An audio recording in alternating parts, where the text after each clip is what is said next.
You're listening to the Badger State Ball Podcast with Prep Baseball Wisconsin, breaking down the top high school prospects and featuring all things college baseball recruiting in a changing world.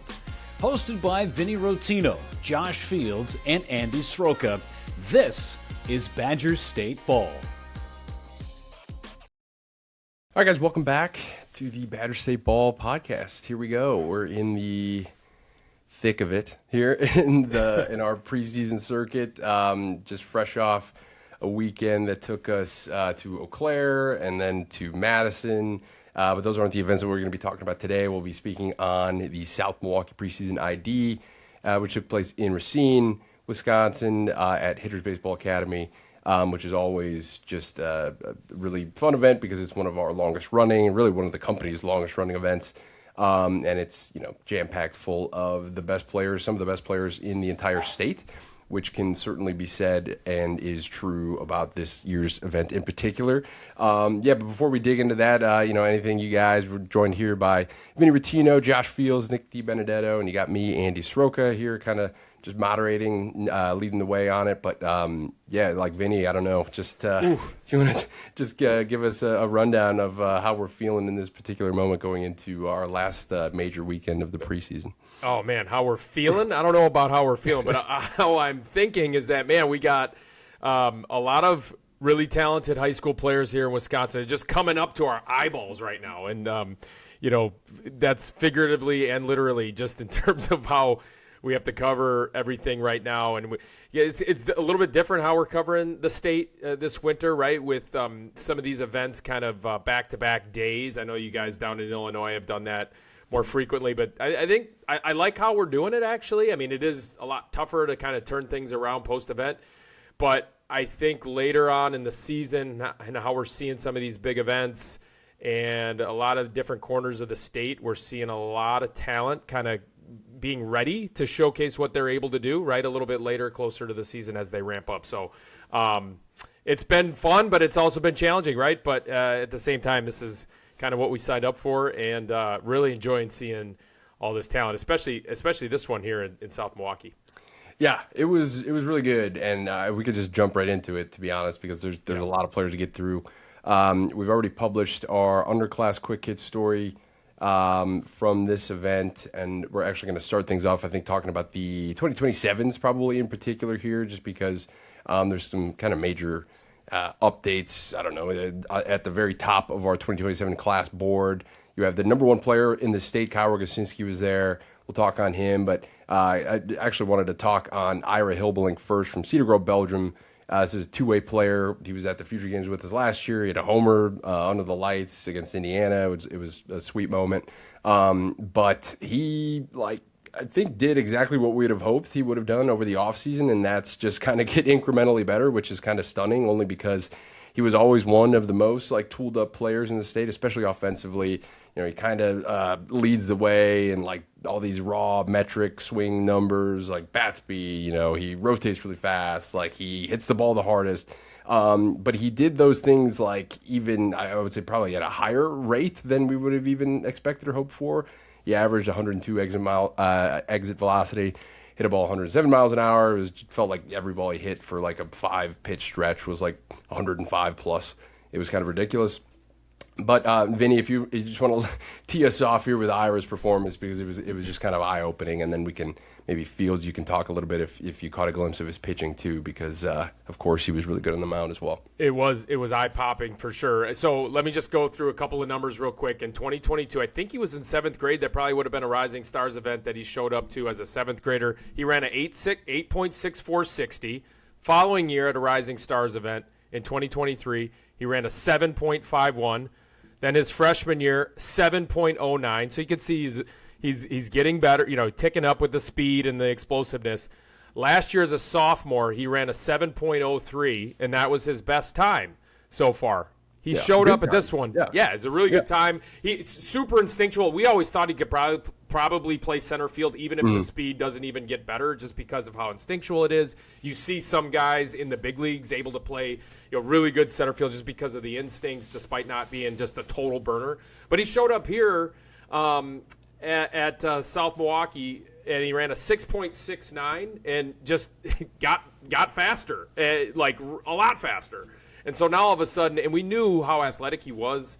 I mean, all-state running back, I believe, as well last year. And so now all of a sudden he's like showing real like burner speed. I mean, that's very fast. And again, like he's able to use it in game. So it's not just a track athlete here. This kid uses everything out of his ability, and he's able to implement it in game. And now all of a sudden, like we're really, really excited about our Ira. We have been really excited about him, really this entire time since we've watched his career path unfold here. But now it's like, wow, the tools are kind of off the charts at this point, just in terms of like you said, Andy, the hand speed, the bat speed, the exit velocity was up to 105, 106 or whatever it was. And like this kid, we've seen him perform in games so often that it's like, oh my goodness, he's 274th player ranked nationally at this point. It's like, that's just going to keep climbing. And we're like kind of, I'm sitting on pins and needles. Can't wait to see him perform this spring. I was a little, like you said, a little blown away by his performance here. Yeah, and I mean, we're, I guess, bearing the lead here, but still uncommitted, which is kind of just crazy and just another indicator in how things have changed in the last 3 years or so, especially because this is a player for sure that would have been off the board, probably even prior to our future game summer last year. But I don't think he's at a shortage of interest or whatever. Like I think that's been plenty obvious that there's been plenty of coaches like reaching out to us and just looking for a little bit more insight there and on his status. But I think part of it too is like he's almost has this like good problem to have where he's also 91, 93 on the mound is what he was at the South Milwaukee ID. Fields, did you happen to see this yourself in person? No, I actually didn't. But I mean, knowing Ira, he is a gamer. The tools stand out for themselves. But I mean, it also translates to the mound. Like he averaged 92 with life. Some rise and run traits to the fastball. There was both the secondaries ticked up. It seemed like from the last time I had seen. I saw him in game. Obviously saw him at this pen last year. But the breaking ball's thrown harder with that same two-plane sharp action. He can spin it too with upwards of 2,600, and then the changeup really started to take off. It looked like that was more of like in the same velo bucket of the changeup or of the breaking ball last year, but now it's mid-80s offering with some late fading action. It's definitely a different pitch off the fastball, and at that velo, I could see him getting some high school right-handers out with that pitch as well. And if that pitch continues to tick up, it's only gonna help him perform against righties and lefties there. Yeah, it's kind of fun to think about because as good as this 2026 class is in the state, and kind of looking ahead to the WIAA season, thinking of like Player of the Year contenders. Obviously, we had Dom Santarelli win it last year as a junior. Presumably would make him like the favorite to win it again, I guess, as a senior. And then there's plenty more of 26s right behind him that could totally win it in the 2026 spring. But it's like, I don't know, wouldn't be crazy either to see Ira Hillblink win it as a junior himself, just especially with the two-way stuff that he's bringing to the table for Cedar Grove, Belgium, who should be pretty good. I think this spring themselves is a slightly smaller school, I think D3. But regardless, they're interesting, and Ira kind of leads the way for them. But can't say enough good things about Ira. Just kind of ticks every box you can imagine. He's done it in game. Like Field said, he spins a breaking ball, he throws hard, and he's, getting better athletically on top of all the things that he was already doing, which is, hit the ball harder than anybody and swing a faster bat than anybody too. So Ira Hillblink, huge winner, needless to say, coming out of South Milwaukee. But I think similar things could be said here about currently our number one ranked player in the state, Kyle Rogosinski, left-handed hitter, shortstop from Muskego. I don't know, Vinny, like take it away here because I thought the bat looked, even more explosive this time around. Just looked way stronger, and it was put to good use immediately. He did look a lot stronger, even just from the end of July when we saw him down at the future games. He's a little bit more physical. It looks like there's more physicality coming as well, just kind of looks like that in his frame. And obviously super athletic player, ran a 6.5 960, just a burner, obviously, across the infield. I'm going to say a number that you guys are going to have to like hit the 10-second back button on this podcast. Like 99 miles per hour across the infield. Yeah, you heard that right. 99 miles per hour across the infield. Just like crazy arm strength. So, clearly there's a future shortstop here with that kind of arm strength. And, 101 off the bat. It's such a short and compact swing. Like, I'm watching his swing kind of right now, just on X right here. And I remember obviously seeing it live. It's just so efficient, but fast and yet powerful and kind of like just really pretty, So this dude is going to hit. We've seen him just have quality at bat after quality at bat at the future games and then in season. Another player that, it's just kind of like really Muskego, another guy up the middle here. So, just number one player in the state and for good reason. We'll see. I mean, if that changes, I don't know. We still have to discuss that just because of all the really solid performances we've seen. But Kyle Rogozinski didn't do anything to hurt his status as the number one player for certain when we saw him here at South Milwaukee. Yeah, he had a massive increase in bat speed, which it's like actually kind of hard to like. I don't know about you, Vinny. Like, my IDAR with bat speed is like not great. Like, I do need like some sort of like we use blast, and I actually do need to like consult with that before like kind of feeling one way or the other on a player's swing when it comes to just like raw bat speed. That is, but he was one that he was a little whatever, young, lean, like not yet physically developed. So the bat speed, like coming in the future games and so on, like was one of the things that I guess he didn't like have. It's easy to kind of get there, as you get stronger, and he's like this excellent athlete. So that wasn't like this red mark or anything on his like profile overall. But like he went from like 66 miles an hour bat speed to 78 miles an hour at the South Milwaukee ID. It's not like he was swinging with all his might and it was this efforty, whatever. Like, It was kind of like all of the same mechanics.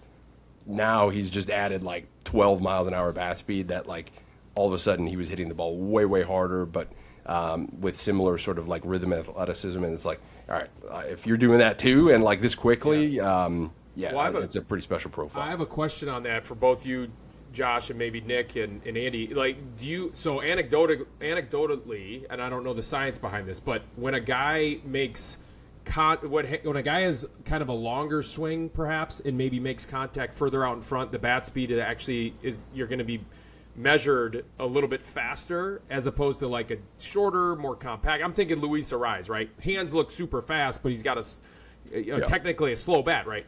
So because the swing is so short.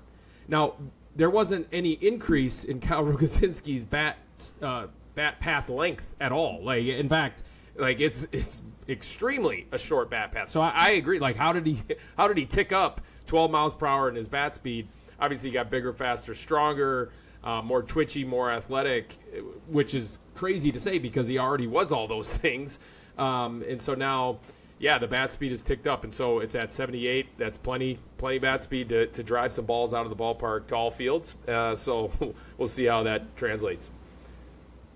Yeah, Fields, you want to talk about that a little bit? Because, I mean, we always talk about how, that's something that pro ball teams, like, they're able to kind of, just get you to get bat speed. Like, it's a development, like, not tool or trick or anything. It's just, like, obviously strength training, it's targeted strength training helps, but like Fields, I know we've talked about this a little bit. I mean, it's basically all your twitch. I mean, you can buy a bat weight, different weights, and just start swinging the bat harder. I mean, swinging a lighter bat, swinging a heavier bat, like you don't need to be in pro ball to train bat speed. It's something that's, Driveline cracked the code on it multiple years ago, and they published multiple articles about it. So like, it being one of the lower, like, lower hanging fruits just on all players. It's just something that it's kind of more of like, I guess like you're a pitcher adding a sinker or a cutter. It's kind of like your finishing pieces to your profile here.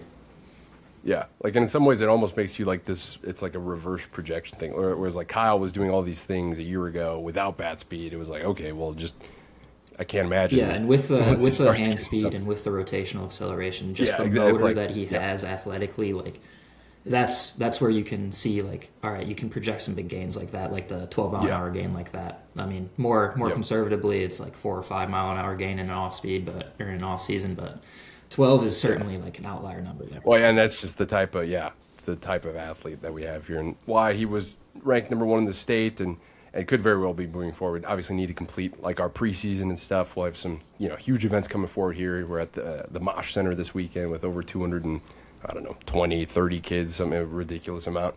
So that'll help just with our own kind of evaluations, but definitely one of the top prospects in the state for good reason and got even better over the offseason, which is, that's the name of the game. So after him, another one of the top prospects in the state, Jack Spielman. We can talk about him a little quickly here just as a West Virginia commit. He was on our Future Games team last year, but I thought this was a strong look at Jack. Like, always love seeing him. One of my favorite players to watch just because we got to know him as a junior Future Gamer. Just a really competitive kid to be around. Had like all this versatility defensively. Just does a little bit of everything. Left-handed hitter. Got stronger. Actually, is another candidate of doesn't have a ton of bat speed currently, but does everything else. So Jack Spielman could be the next version to pop like in a year or less time. But Vinny, you want to talk a little bit about Jack and what you saw to him just about a week ago now? Yeah, right off the bat, again, got faster, right? 703 max 60 we've ever seen him at, and then this was a 694. The other piece of this is we've talked multiple just podcasts about his ability just to be so smooth and easy and to be able to find the barrel. We've seen it in game a ton, and just looks like a pure left-handed hitter. Such balance at the plate. So we saw that again.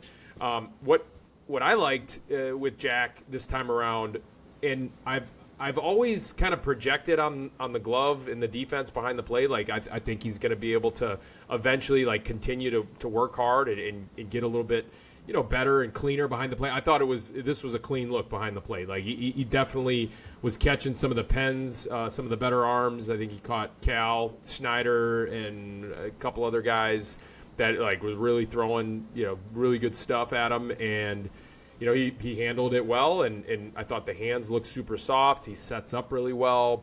He was a 197 pop time from home to second base, so a lot of boxes I thought he checked defensively, and he's going to only get better. And if he wants it, I think he could be an everyday catcher at that next level and see what happens there. I know he does want that, so he'll continue to work hard to get there. It takes a long time to develop a catcher. It took me 3 years till I finally found the thought of, okay, I can do this. I can be relied upon by a pitching staff. So he'll get there. I do think he'll get there.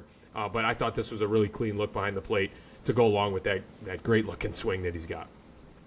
Yeah, I think it says a lot too that he feels like he's extremely trusted by some of the arms here that he receives regularly. I know Cal Schneider was just talking about how good he is back there. Just talking to him briefly, and he was adamant that he throws to him and his pen, and just talking through even after his pen, the kind of talking through how it went. Things were I don't know. There's a level of maturity and just knowing the game and feel for it that goes into that. Those are two pretty thoughtful players. They clearly think about what they're doing, and I think there's some points there that you have to kind of award to it too. That just like you said, Vinny, it's easy to kind of look forward, look ahead on someone like Spielman and what he's bringing to the table and will bring to the table down the road too. So.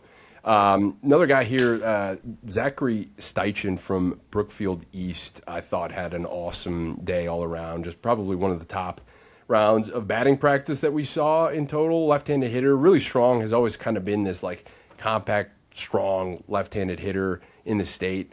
I guess you could say it was more of the same, just getting as he continues to get older and stronger. This was sort of the next phase of that, but.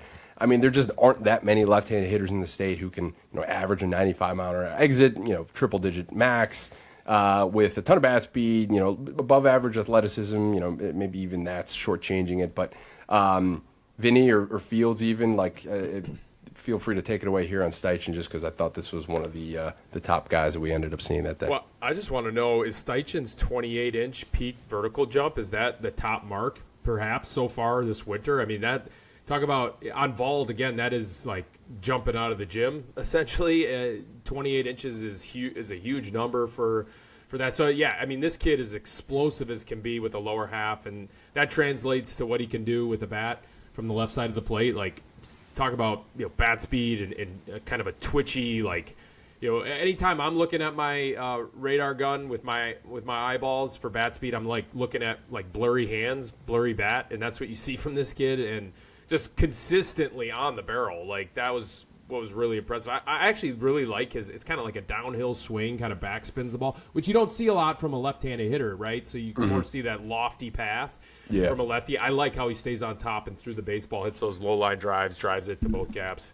He'll hit plenty of homers, I think, at the next level too. So this kid's impressive. I think he's in the 30s for us, but yeah, he's looking like he's trending upwards as well. Yeah, just to close the loop on your max vertical. You ready for this here? We got Chance Ruby leading the way, 30.9 at the preseason pro case in Illinois, I believe. Logan Hagman, we just saw Logan Hagman just this past week in 30.6. A few other guys that jumped 30 inches, Ian Koshinski, Lucas Sita from Kimberly, actually, Ezra Legan, Jack Brenner, Braden Shefka jumped 29 inches. And then so we have Steichen. Steichen would be right around the top 10 or so. So, I mean, very, very good. Yeah. But that was a good call, actually, because I was like, he had to be way up there. You're right. Mm-hmm. Another guy, too, I don't know if he jumped, maybe, but Cooper Wynn is one of the top athletes, and he was also here. Top athletes in the class. He ran a 6.71, I think, here. But, I mean, we've seen, like, him run even better than that, like 6.4, 5. I think he ran at the state games or something. So another one of the top athletes in the class does a lot for him. I'm really excited to see how he fits into Muskego. Obviously, they're stacked this year. He didn't get a ton of playing time last year just because they were stacked last year too, but kind of moves into a different role this year. Should see plenty more game time, game action. I'm really excited to see how that plays out for him and that team. But Fields, you want to talk a little bit about just Went overall, just as a prospect here, just because to us, I think he's one of the top uncommitted players in the state. Yeah, and I think you can athletically, you can almost copy and paste what we said about Kyle Rogo over here with Cooper Wynn. Mm-hmm. It's just like the same bucket of athlete, and I mean, it translates to the plate at the right side. You can, like Vinny said, it's blurry hands, blurry barrel, and the impact continues to show up, continues to be there, and I think there is more considering he is only 166 pounds, and I mean. Yeah. We see a lot of kids from this Midwest Halos program, continue to, they actually do add a ton of weight. So, that's something that I'm going to be watching out for Cooper for the next 6 to, ever since until he graduates. But, a guy that can play both infield, outfield, really swinging at the right side. And, there's just a bunch of tools that really just stand out without, needing to be said. The arm strength, the run tool, and, there's current EVs, and then an EV ceiling there too. Yep. Yeah, the max EV at 98, and then the average EV at 94. We saw that a bunch at this event, right? A lot of guys just kind of barreling up the ball with authority consistently throughout their rounds. This was another example of that. Yep. On to one of my favorite players of the day in South Milwaukee, Nolan Juleseth, left-handed hitter from New Glarus, middle infielder. Feels like, I don't know if, Vinny, you would have been on defense, right? Because, the defense here for Nolan Juleseth, I didn't get to see it, but traditionally he's been, one of the best, in the state. And now you get to factor in that he just clearly prioritized, adding strength in the offseason because he averaged 91 miles an hour of exit speed, 94 max. But, he's a smaller frame kid. So currently, he's 5'8", 162 pounds. But those are some pretty substantial EVs for a player that size and height.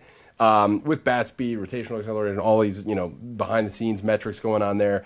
But just the ability now that, he was already this established, really reliable, if not a shortstop, elite, defender up the middle of the infield, whether it is short or second base. I think it definitely could be shortstop, 88 miles an hour across. But, what do you remember about the whole, package here that Nolan Juleseth brought to South Milwaukee on this day, Vinny? Yeah, really So it's a really clean and repeatable swing from that left side, right? So it's a consistent trigger, getting to the launch position on time, and it's just super twitchy hands, super direct to the baseball. Uses lower half extremely well, and I actually think, I'm not sure if he's going to end up 6'3" or whatever. He's probably going to be just a little bit more of a compact frame, but that's okay because that's going to play well in the middle of the infield, and I definitely think he's going to stick at short. I mean, 88 mile per hour across, that's only going to continue to get better. But just one of those guys that just feels like, that winning type, middle infielder type that's just going to give you super consistent at-bats, left-handed bat, hits the ball all over the place. I mean, really, really like a winning profile from Nolan Joseph. We've thought this for a while, and we're just kind of waiting for the EVs and stuff to tick up and the arm strength to kind of just get towards 90 miles per hour. And so now he's showing it off, and we're all over it. We love it. Yeah, another guy that we've been fans of them in the past, like feels like Brian Simmons here. I feel like this was like a great look at him, because I think there was like present stuff that you can certainly like take away from this and really like, and I think the defense is one of the things that he brings to the table that really stands out, considering he's 6'3", 180 pounds. Offensively, it was like a good, clean swing that looks really, really projectable because kind of like we mentioned at the top, like he doesn't have a ton of bat speed just yet. That kind of translates into some of the lower than average or lower than expected EVs, I guess you could say. Just he averaged 88 miles an hour exit speed, which is plenty, like fine. He was up to 98 max, so it's like there's clearly something there already, like at the present. But there's obviously a ceiling here to Brian Simmons that his size, athleticism also kind of projects onto. But you want to talk a little bit about Simmons, because I know you've seen him maybe a little bit more in game, if I'm not mistaken.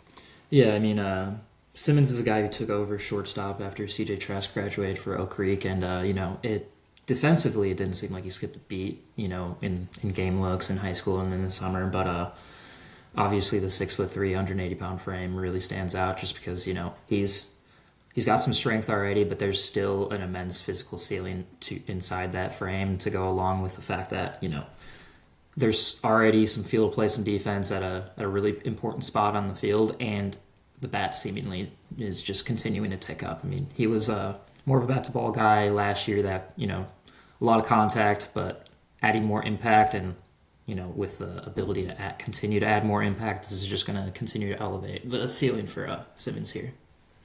The 6'3", 180 frame, he looks like he is going to be like 220 someday. Just it looks like he's got a lot more to put on. And I love how he moves in the infield too, like super smooth. Kind of does that, like kind of gets your scouting ears and eyebrows perked up when you see a guy kind of like take those little extra dance steps like that I could never do. I always scout player. I always like players a little bit more with things that I couldn't do, which is a lot actually. So that's one of them. Is super, rhythmic feet getting through the baseball on the infield. Yeah, there's some shades of like a Jay Smatazinski here, to be honest. Maybe not like mechanically or anything, but just like with the size and being able to defend like that, and just kind of interested in see what Brian Simmons looks like a year from now. I think he could definitely be one of the top most projectable prospects, I think, in this 2027 class to just kind of look forward to. So keeping tabs on Oak Creek, Brian Simmons for sure. They should be interesting. Really excited about their spring, actually, now that they're in the Classic 8. So already kind of peeking ahead at the spring high school baseball season. So we'll move on to, let's go to Decker Kleppen from Random Lake, third baseman. We've seen him multiple times over the years, like as one of these players that's like, goes to maybe a smaller high school, not like super small Random Lake, but they're always really good. And he has always really performed in high school. And then getting to see it like in these kind of showcase settings, it's just pretty clear that he kind of belongs, not just within like that, small school type performer, like he's more than that. Really strong, really physical kid. It just kind of does it naturally, like even if it's a little bit more of a unique type swing, but like, I don't know, no one was on the barrel quite like him. Like, I mean, I at least like he was in like that same tier of like on the barrel physical swings as like, anyone else you could think of from this event. So, putting him in some pretty special company there. Just felt like he looked good, especially in BP, and then like added some more like mobility, athleticism elsewhere that made it feel like, he's a much more well-rounded prospect now and just deserving a little bit more attention to moving forward. Yeah, for sure. I mean, this 7.24 60-yard dash. I mean, that's athleticism, especially as with a third base profile. 6 foot, 197 pounds. Like, I just impressed with how quiet he stayed. like totally, through the swing. And so it's smooth, it's kind of effortless, and it's constant barrels at 100 miles per hour exit velocity. So, Decker Kleppen certainly elevated his profile after this event over a week ago. And maybe we'll move on. I'm trying to think here. Maybe what do you think? Or like Fields too. If you want to, we can keep going down the list here with some of these 27. Maybe we should move on to pitchers and then we can go to underclassmen. Yeah, what do you think? Sounds good. Yeah. Okay. Let's hit up Cal. Yeah, Cal would be like right here towards the top. We have some two ways to mention too, so we'll get into that. But we'll start here with Cal Schneider, New Berlin Eisenhower. I mean, I don't know, Fields, why don't you take it away? I know we're standing next to each other on this, but you can fill in the gaps here. I mean, this was just our latest look at Cal being Cal. I mean, the velo ticked up again for Cal. It's up to 87 now, and it's the same touch and feel, command, loose, long levered left-hander. I mean, I feel like he lowered his slot a little more, which kind of plays into the fact that he's just really east-west, and it kind of enhances the east-west part of the arsenal. Just this really heavy running fastball. It really flashes some really heavy sink too. There's a feel for a sweeping slider there, and I really think the changeup's going to play against anybody that steps foot in the box, right-handed, left-handed, good hitter, any type of level hitter here. But I mean, 6'1", 155. I feel like the athlete continues to tick up every time we see him, and just every time we see him, the velo continues to tick up too. This is turning into one of the top prospects, not only just in the state, which he has been for a while, but also just nationally, just a guy to continue to watch out for. If you guys can see this on YouTube, you can see I've been smiling the whole time talking about Cal Schneider. But if you can't, if you're just listening to this on Spotify or wherever you get your podcast, don't forget to subscribe. I'm telling you, I've been smiling the whole time talking about Cal Schneider. Look, I mean, like one of my favorite arms ever. So it's just this type of profile. So it's stuff, it's deception, it's command, it's pitchability, it's mound presence. Like there's not a box this kid doesn't check. I think he's going to get up to 90 miles per hour at least at some point, someday in his life, because he keeps getting bigger, taller, and he still hasn't filled out at all and is up to 87. Super quick arm, super loose. These kids, they don't grow on trees at all. And the fact that he's got such command and pitchability is a rarity, especially I think from the left side when as the stuff is going to continue to tick up 87 miles per hour. You could tell he was throwing with a little bit more intent, especially towards the end of the bullpen, because we want to see like what he can touch, on the radar gun. But still, it's still spotted up. It's still getting to getting his fingers through the baseball and driving it through spots. It's a super rare quality. And then it's the instincts that take over in game that's really special, in my opinion. So, I mean, the numbers spoke for themselves last year, what he did in the high school season. But to Josh's point, the release height in 2025 was 5 feet, and this time around it was 4.9. So Josh's scouting eyes are like better than TrackMan probably. Yeah, so he did lower it just a hair as well. So it was the arm angle thing. I got down that. Love this kid, and yeah, I'll save some of my hyperbole for him as we continue to talk about him as we watch his career unfold. What do you think, left-handed Greg Maddux or something? Ooh. I think that's what we were saying last year. I know. I'm going to hold back my comp on Cal Schneider because I haven't really been able to put. Maybe there hasn't been a Cal Schneider. I mean. There hasn't, there's never been. Cal is a different person when he puts the glasses on versus when he takes them off. Yeah, I will say if you're looking for a baseball game to go to and you have some, like, I don't know, you're not playing that day or whatever, like if you can go to New Berlin Eisenhower and Cal Schneider's pitching, I think that's going to be a good use of your time. It's going to be an entertaining Andy baseball game. Andy will be there every start, actually, is what I heard. Yeah, I'll try. Down the list here too, actually, Fields, you want to talk about Prescott Sanford now that we're on the topic of like lefties that we liked from this event? Lefties that can throw strikes and multiple pitches. Franklin, he was. This was just a great look at him. Up to 86, like all instantly becomes one of the top left-handed pitchers to know in the state's junior class. Still committed. But yeah, take it away because I know we both saw his pen firsthand too. Yeah, former junior future gamer, and we haven't really seen a lot of him since then. So like, really the first in-depth look and getting to talk to Prescott. I mean, it seems like he's been hard at work, and I mean, just look at the pen. It's clean, easy. I mean, looks like it's stretch only, but really repeatable, really clean.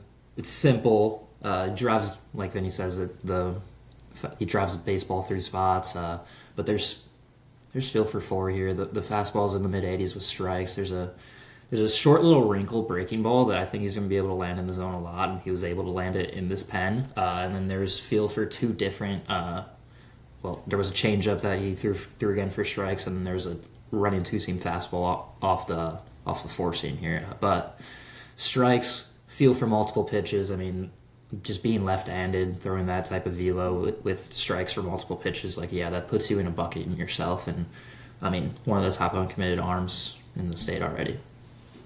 Yep. I actually saw this pen. It was towards the end of the event, and I was like, Prescott, where you been, bro? Like, let's go. We hadn't seen you in 3 years. It was super impressive, and I love what Field said, and I'll double down on that. Like how simple and repeatable that delivery was from the left side. That's going to produce a lot of outs for Franklin High School coming up here in the spring. So, really, really liked it. Yeah, another one of the winners from the event, at least from the mound of these 2027s, from Westosha Central, Michael Soko. I always say that wrong. Like how there's Suko. Yeah, I always say it. Michael Suko. All right. Well, he's 6'5", 215.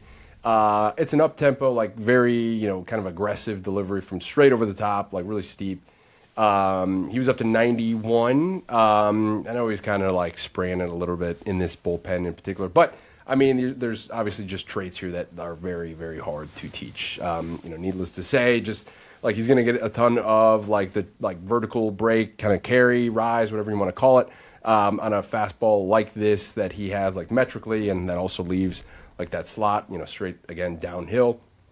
And the breaking ball, the curveball, kind of plays off that same profile. It's like a downer shape, 73, 76 miles an hour. And the changeup, I guess I'm trying to remember. I think the changeup was pretty good, if I'm not mistaken. Fields, do you remember seeing this? I don't remember. It was more of like the pull string type. It's like he sells it well out of the same window, and it's not really the same profile, but there is some like depth off of the fastball. But it's just different. It's different in action. Yeah. It's kind of it bridges the two pitches together because I mean vertically there's close to 30 inches of separation between the breaking ball and the fastball, so.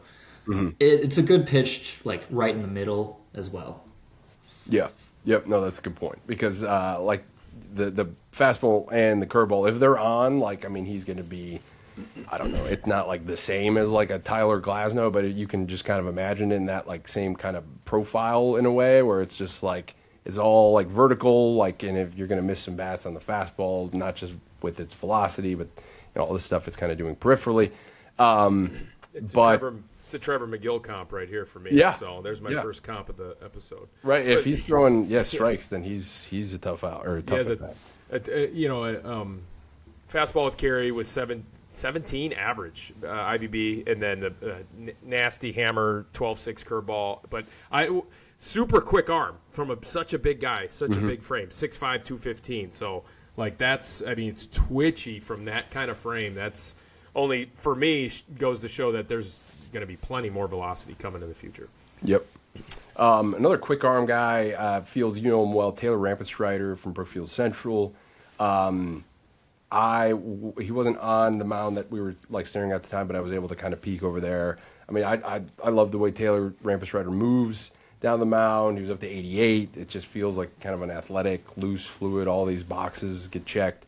But why don't you talk a little bit more on that? Because I think you were locked in on this pen in particular. Yeah, I mean, Taylor throws from a really just unique angle. I mean, it's a low slot from the right side, and I think he even like uses that side of the rubber as well, so just to play into the deception a little bit. But I mean, It's a running two-seam fastball with just a sharp breaking ball that he can spin at. It's around 2,400 average that he throws hard, and then I really like the fastball. The breaking ball really plays, but I think the best pitch that he has here is the changeup, and he routinely gets some really depthy changeups. Yeah, the changeup was nasty in this pen. Yeah, I've seen him get like upwards of -5 IVB with this similar type running action, and that's a pitch from I know from a lower slot you're expecting a little lower IVB numbers from that changeup, but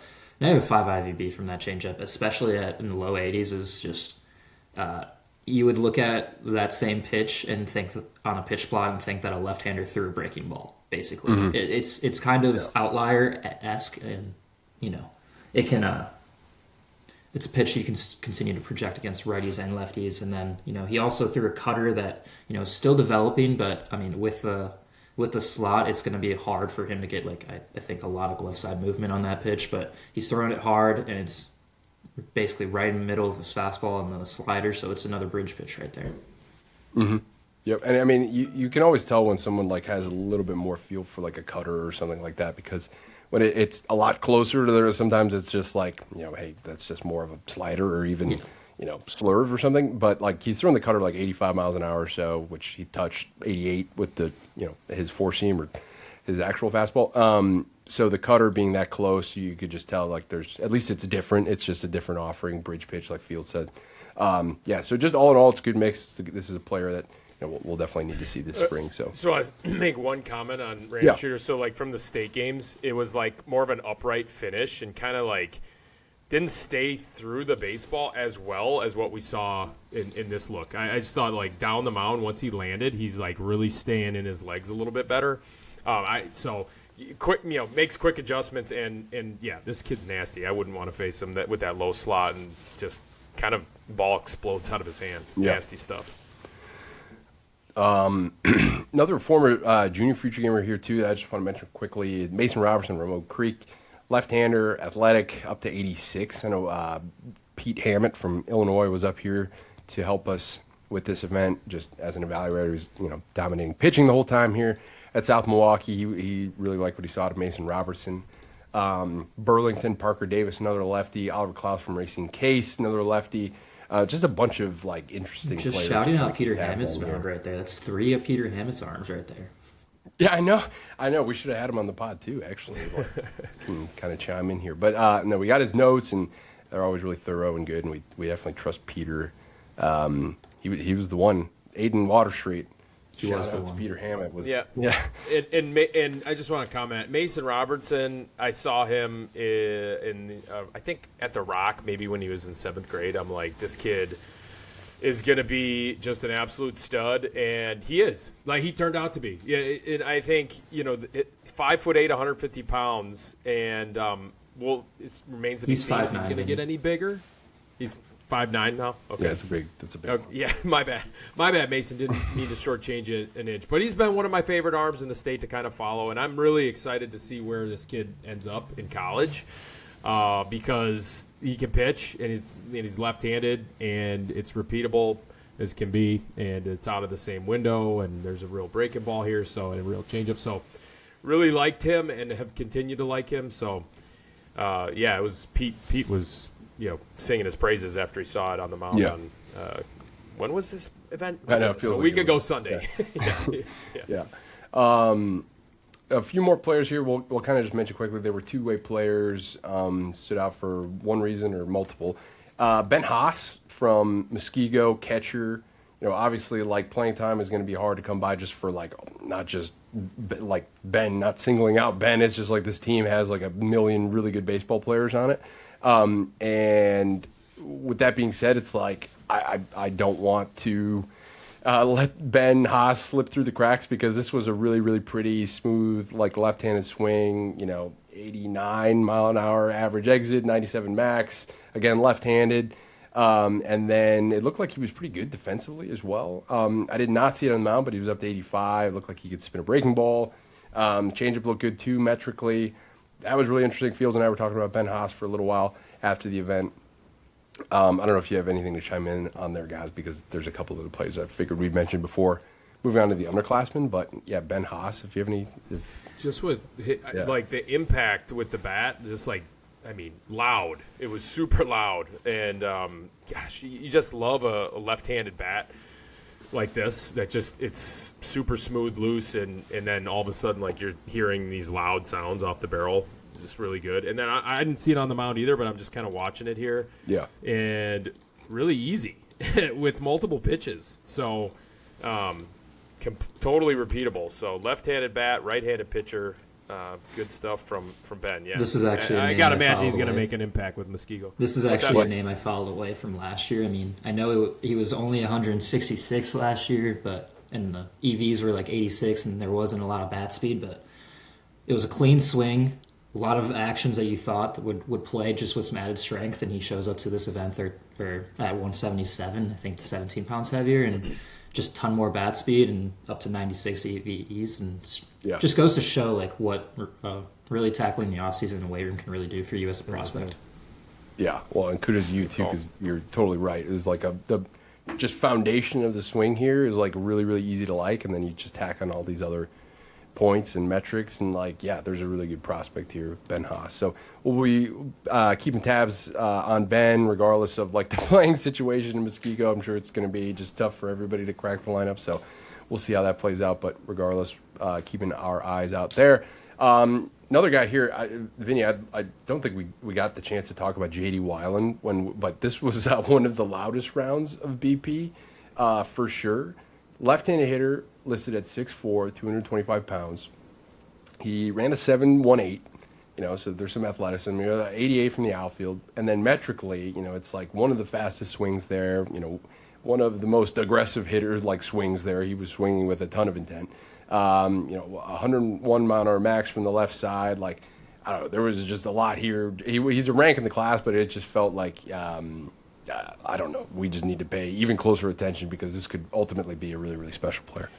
Yeah, well, one of those guys that, we're like, okay, we've ID'd him, 84th ranked player in the state, but like, yeah, he's all of a sudden is a guy that it's like, oh my goodness, he is going to absolutely destroy baseballs this spring at 6'4", 220, measured 6'4", 225, Wisconsin Rapids, Lincoln, 101 from another really pretty clean left-handed swing.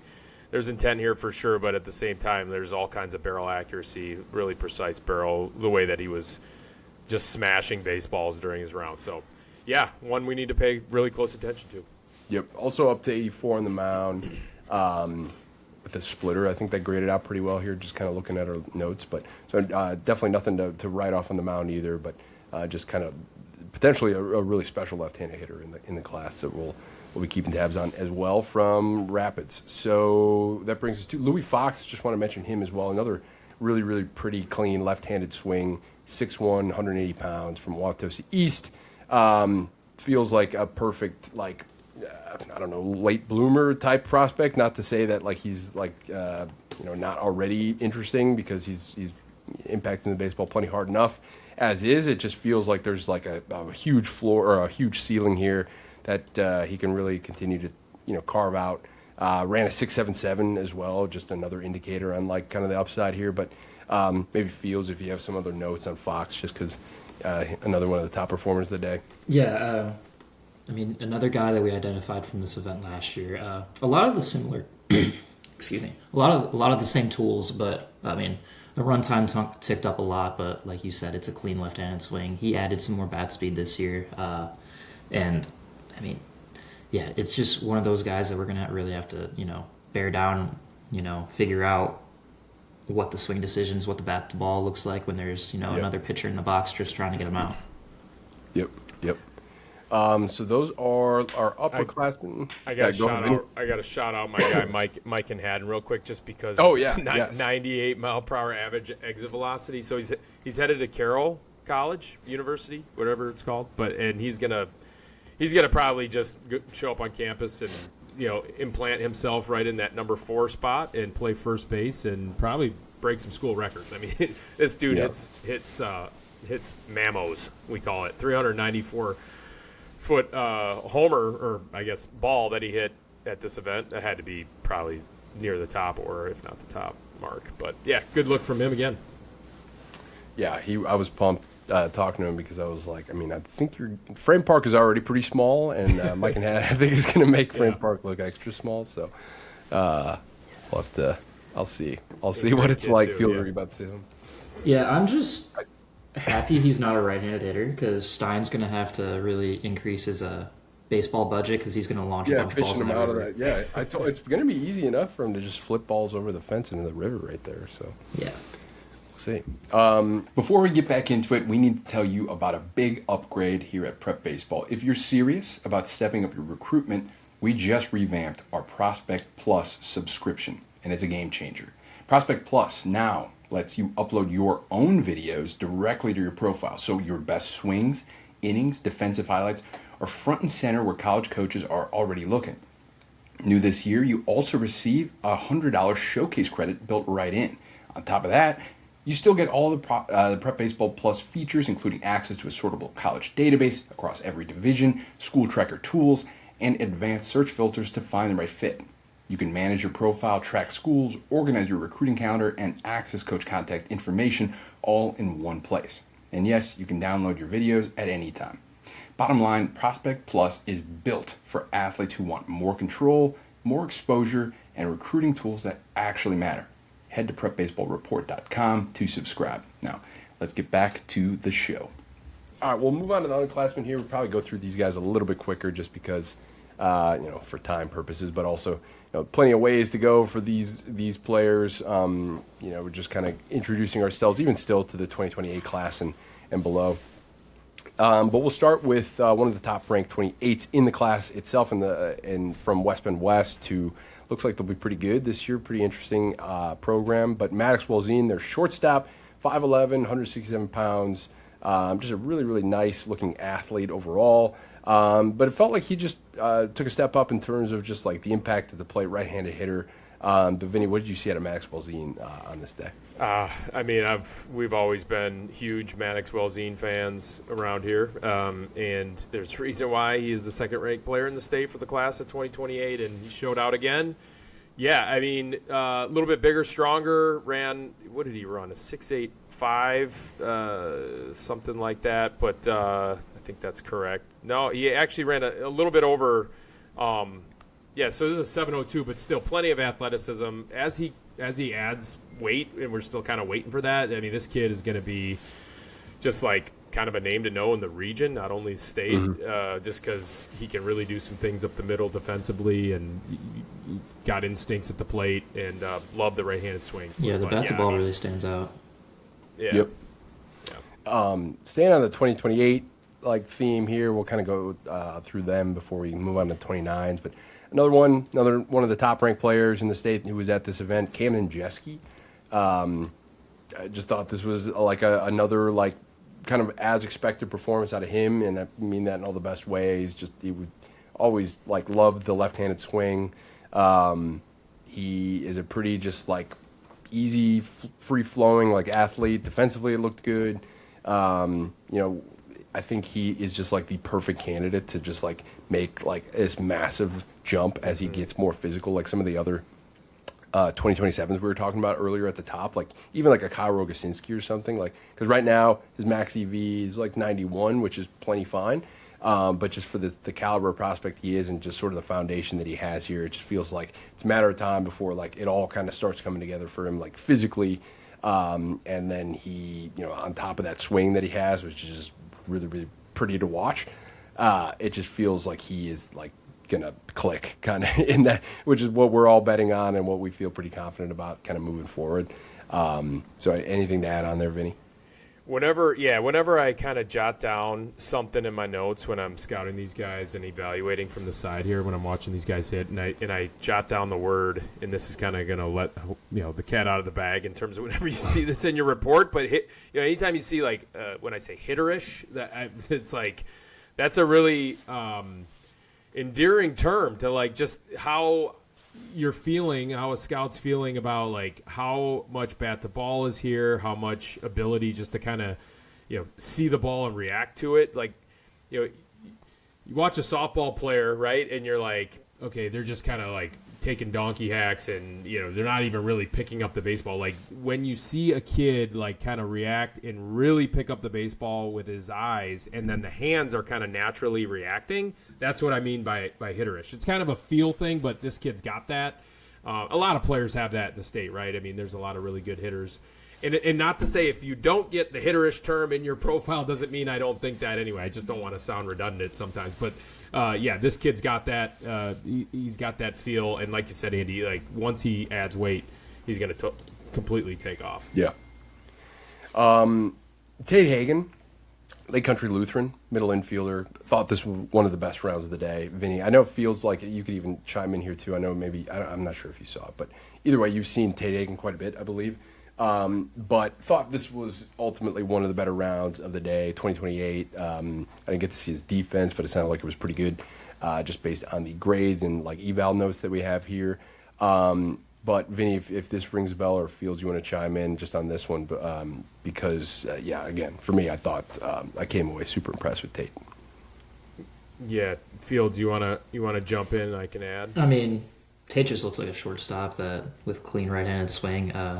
Obviously, when you have a 2028 that you're labeling a shortstop at this age, it's kind of like it's a really high thing just to be labeled a shortstop, especially at this age. And right.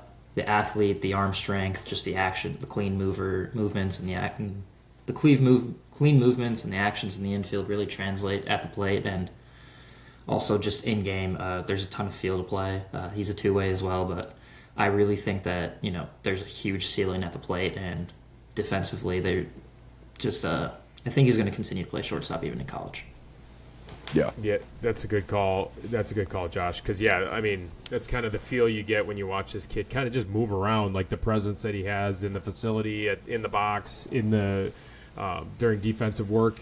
It's that feel of, like you said, like I can command the dirt up the middle, and this is my position, and that's kind of the feel you get from Tate Hagen, 85 across. Like he jumped out of the gym as well at 27 inches, 27.2 I think was the number, and 7'160". So he's got the explosiveness, he's got the quickness, he's got the twitch, and that's the ingredients that you definitely need to stick up at short, and then also have it translate at the plate.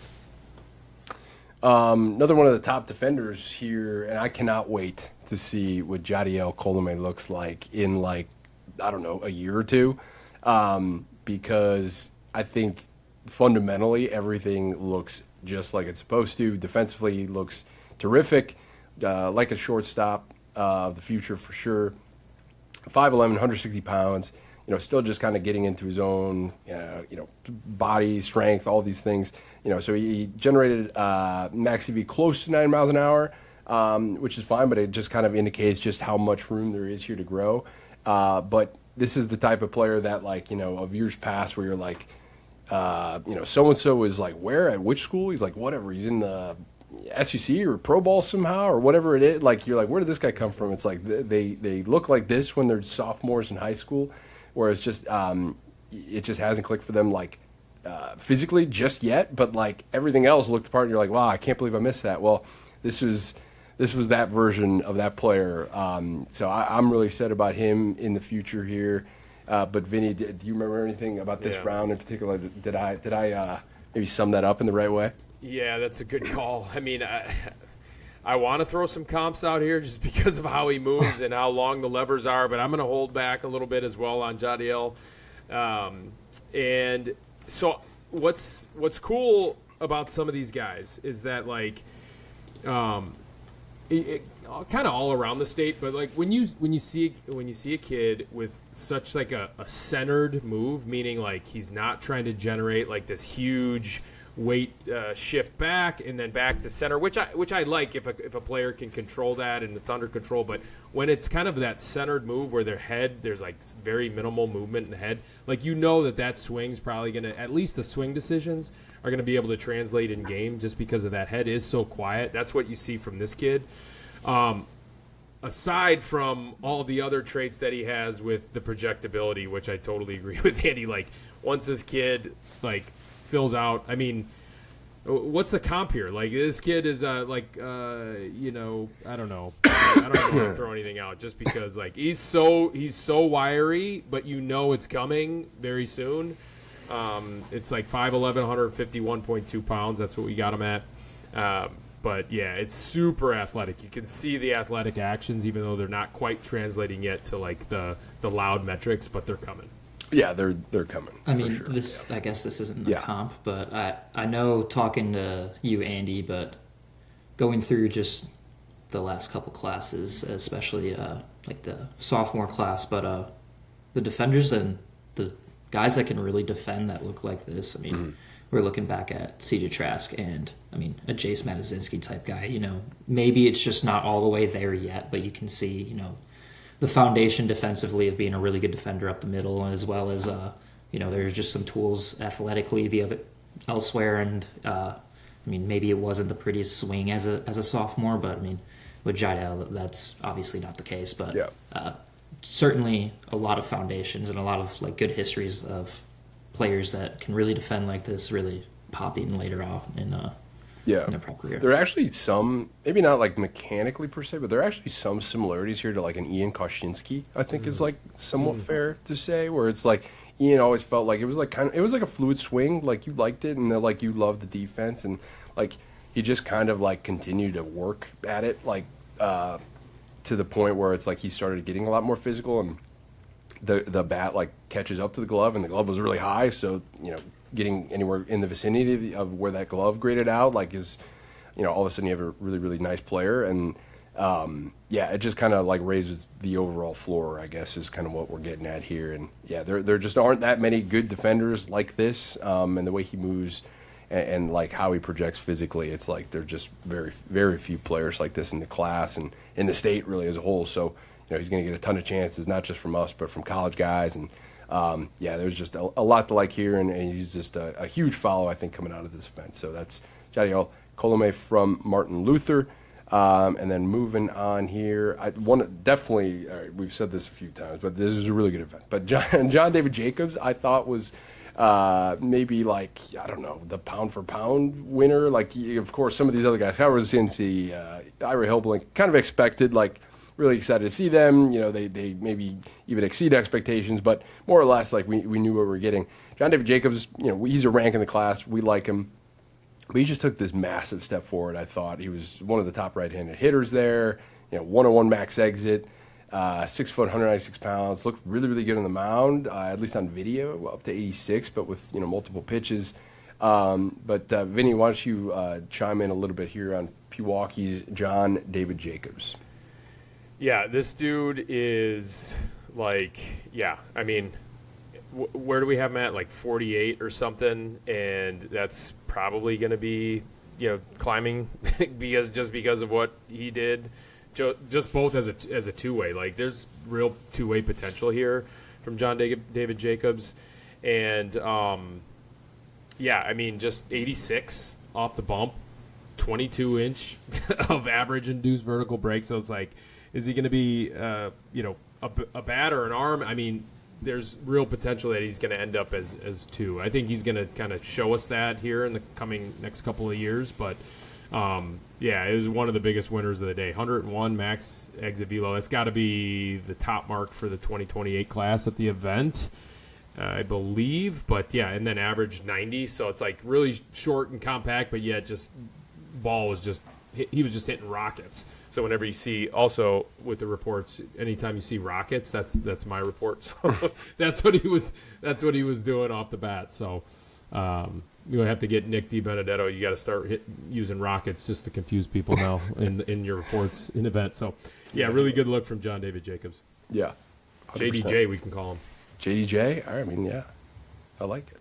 That's a great nickname. Yeah, that is. He probably goes by that or something. I don't know. Who knows? But he played for Pewaukee as a freshman last year, so it's like he's got kind of some of that experience behind his belt too. And he played a lot. Infield pitched. He hit a lot. He was in the lineup every day. Yep. And just to confirm here too, I was just making sure. But Vinny, he did have the top max exit among 2028s in attendance. Behind him was Max Welton Steinauer, Cooper, Schnitzler, those two guys. But which then Schnitzler actually is interesting because he's 5'8", 155. So his max exit, sorry, that's my voice here. But his max exit of 98, pretty substantial for him. Just while we're on the topic, two other 28s that I wanted to make sure we mention here before moving on to 29s. Actually, Ben Schultz from Milton and Jack Bunyan from Port Washington. Two more two-way players as well. But Ben Schultz, kind of in the league of his own in terms of he's 6'4", 190 pounds. He looks like he's going to be 7 feet tall. I don't know, standing next to him, he already feels like he's taller than Steve or something like that. Who yeah.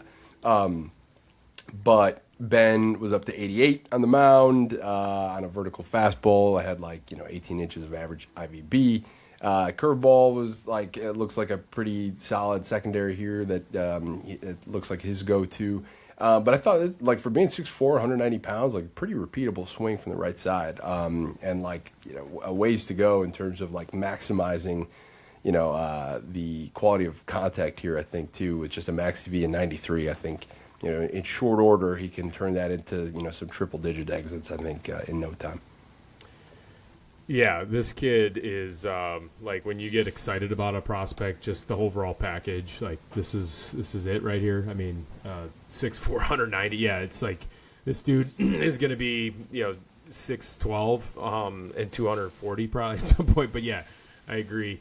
Up to 88, with 18 inches of IVB. So that was the best velo in the class for this event, for that 2028 class. So hammer curveball as well, good feel for it. So yeah, really impressive all the way around with Ben Schultz. Yeah, I feel like you were a little bit more familiar with Jack Bunyan Fields. You want to talk a little bit about him? I mean, a little more familiar. I know all of these guys in the state, let's be honest. I'm just teeing you up here, Fields. But yeah, Bunyan, it's a right profile, two-way. It's a really simple swing from the right side. But I mean, I think it could be really good on the mound. I think it's really clean.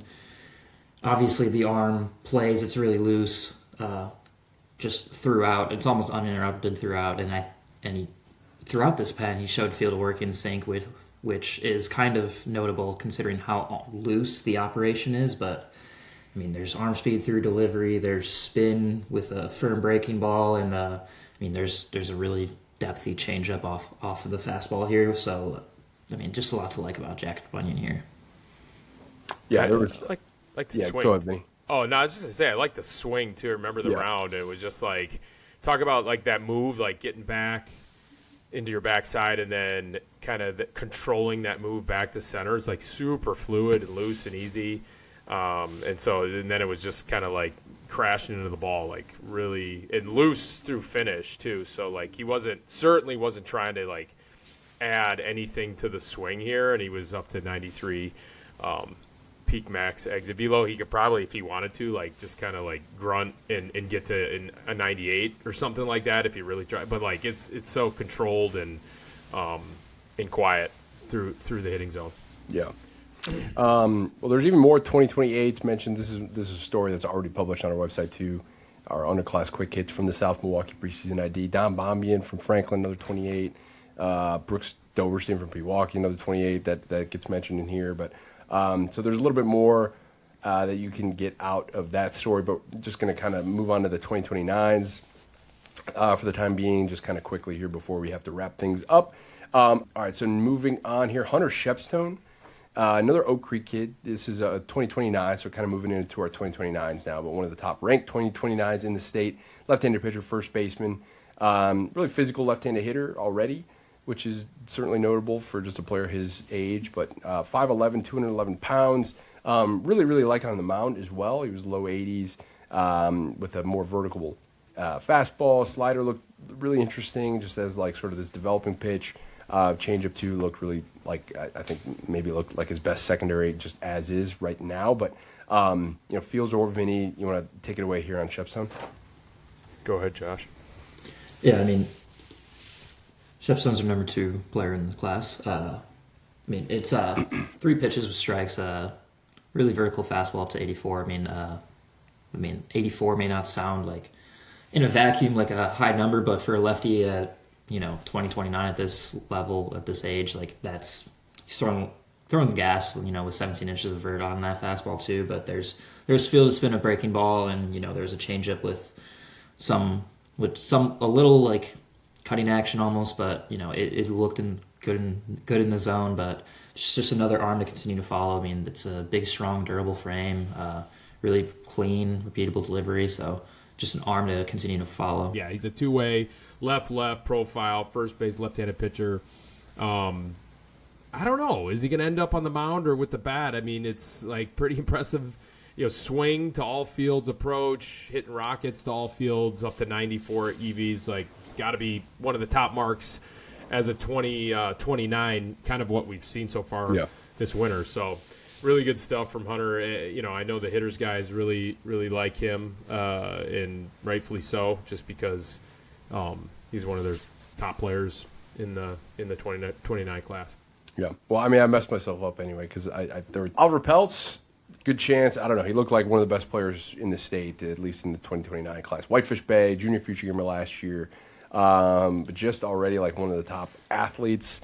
5'11", 175 pounds, 26-inch vertical jump, ran a 706. Just kind of feels like, like Vinny, you mentioned with like Ira's, like slow path down to running 6'5" or 6'9", but like there was that massive jump, like in year 3 or whatever it was. Like it feels like Peltz is going to be this true blazing speed guy in the near future here, while also swinging just like a really, really repeatable right-handed swing that I don't know, it just looks exactly how you would want it to for a freshman in the class. Yeah, and the other thing with Peltz, and we can go on all day about like this kid's talent level. It's super high, and skill level too. Like you can tell that this kid knows what he's doing in between the lines and in the batter's box. You can just tell. You can just feel that, and that's kind of what he brings to the table, is that presence on the baseball field. Like, because like you said, Andy, like it just feels like this kid is gonna be one of the top players in the state. I mean, where do we have him at in the 29? Wait, do we even? He's fifth player. I mean, fifth player ranked in the state. So he's only going to climb. I mean, he's going to be a big physical presence, but also that presence and that confidence that he brings in between the lines is like, you really are like taking note of this kid. He kind of just makes you watch. He's one of those players. Like your eyes are kind of drawn to what he does. He's a fun watch too. He has a lot of fun on the game. Yeah, just playing. Yeah, too. That Whitefish Bay team is really fun actually on paper. So him playing, I think it seems like he's got a chance to play like as a freshman only with the Blue Dukes there, but it's that is the makings of a really, really fun roster just as a whole. So we'll be looking out, of course, as always. Fields, if I may, I'm pretty good at reading you, I think, at this point. I think Brock Taskey is one of your favorite players. I'm not 100% sure. I can't say. We have not talked about that per se, but you're always quick to mention Brock Taskey, Oak Creek, 2029, middle infielder. But, yeah, let me know if I'm on point here. It's been a slow roll for me to get where I am on Brock Taskey, but when you defend like he does, and it's just, I mean, look at the swing. It's super flat. It's handsy. It looks like he's going to be able to find the barrel just like this spring in varsity. But yeah, you hit the nail on the head. But just I think I said this alongside Jidel Colomb, but this is another defender that, we're going to identify at an early age and, just continue to be high on, just because, I mentioned CJ Traska earlier before, but this is probably better CJ Traska, comp here. Just similar frames. The defense actually is almost a spitting image. I just looked at the round from that CJ took as a sophomore before, and the actions are very, very similar, and same with the swing. It's a flat approach with handsy and feel for the barrel. It's just a lot of light here. And he gets everything out of that body and into the baseball. Really efficient. Like one of the more efficient swings I think I've seen this winter. just how he gets everything, but not out of control by any stretch of the imagination. That's under control with all kinds of feel for the barrel. This kid's going to be good. Another 29. I'm not sure. It might be one of the last 29s we're kind of set to talk about here. But Caleb Smith, Waukesha West, 6'3", 181 pounds, up to 80 on the mound. We've seen it before. Really liked it in the past. Just in just the limited looks that we had just this past summer, I think stands out. But hit a ball 94 miles an hour, EV 89 average EV. Those are some pretty big numbers for a 2029. But Vinny or Fields, I know Fields, you've seen him. We've talked about him before, but just kind of anything to add in on here before we kind of put a bow on this thing? This is Caleb, right? Yep. Yeah, 6'3". Yeah, 6'3". The frame stands out. I know that watching the GRB Sticks Black team from last summer, there was just a ton of frames, and Caleb was one of the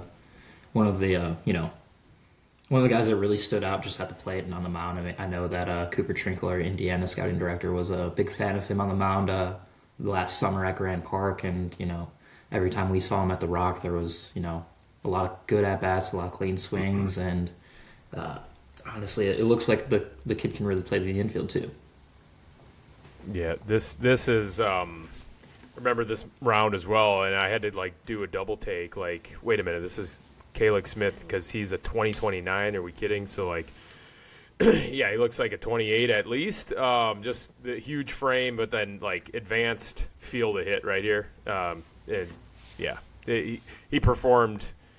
You can see the swing performing in game right away for Waukesha West. So yeah, looking forward to hopefully he gets that chance to step in and play right away as a freshman. We'll see. But yeah, good stuff from him. And good look on the mound as well from a downhill, kind of like a leveraged high three-quarter.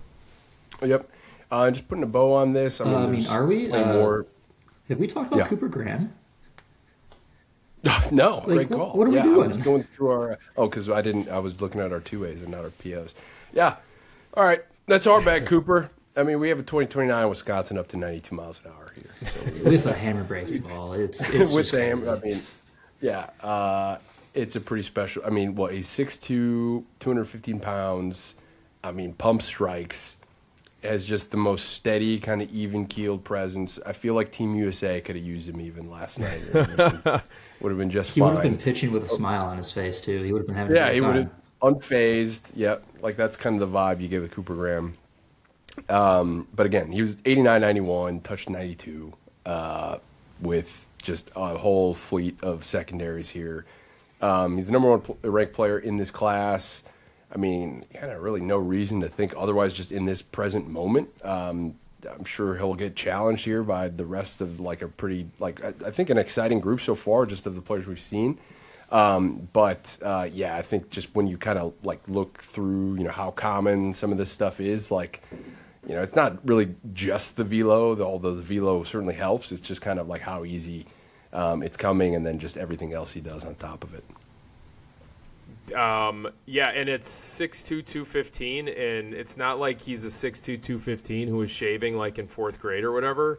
It looks like kind of, he still has some more room and some more maturity physically to get to. And so it's probably 95 and next year, above. Right?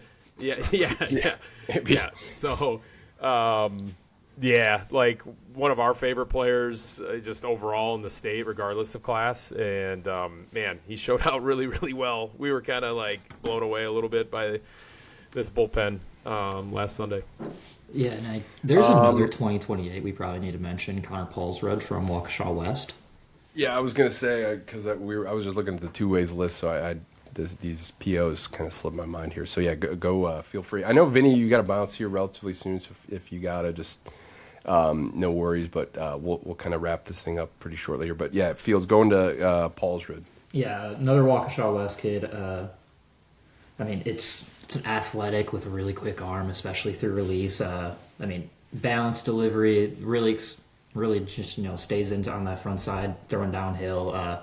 It's a really lively fastball, 85, 86, with feel to spin this tight breaking slider that he showed feel to locate in the zone, and there's this running changeup as well off of it that he throws at 81. I mean, advanced secondaries to feel with, just feel for a balanced and really athletic delivery with a really clean, really pretty arm action. It's definitely a guy that we're going to have to see this spring.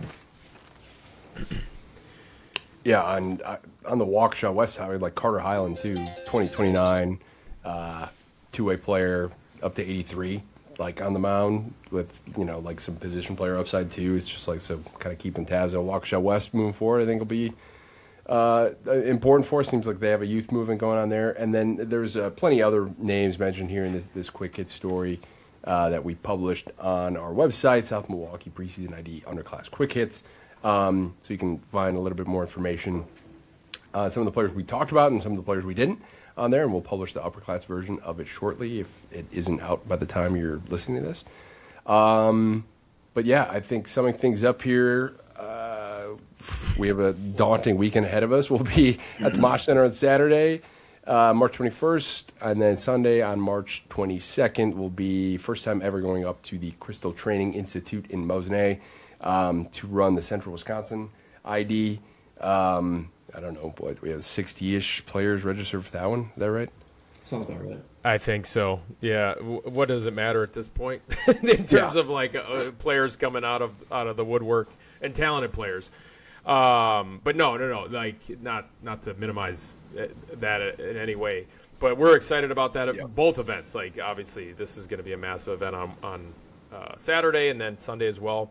I wanted to just one more player mention really quick, the sleeper of all sleepers, I think, in the state, Levi Hannell, still 5 foot, 5'11", 135 pounds measured at, and like this kid is going to be a player eventually once he adds. But like we talk about projection all the time, this kid is projectable and like super highly skilled. Just wait for that strength. Yep. But yeah, all right. It's a great one to mention because. Nathan, his brother, was kind of the same way, where it's like by the time he was a senior, he looked like one of the better catchers in the state, and then goes on to Parkside and kind of continues that momentum there. So if Levi's anything like that, yeah, he's on the exact same really good trajectory. So he's in good hands for sure. All right, well, Vinny. It's time for the classic outro. It's time for the classic outro. I added a little bit to it. Here at the Badger State Ball Podcast, we round up. Go Team Chiefs. Go Team Chiefs. All right, thanks, guys. Thank you for listening. Thanks for listening to the Badger State Ball Podcast. To keep tabs on our latest events, rankings, and coverage, subscribe or follow the show on YouTube, Apple Podcasts, or Spotify, and follow us over at PrepBaseballWI on X and at PrepBaseballReport.com/Wisconsin. Until next time.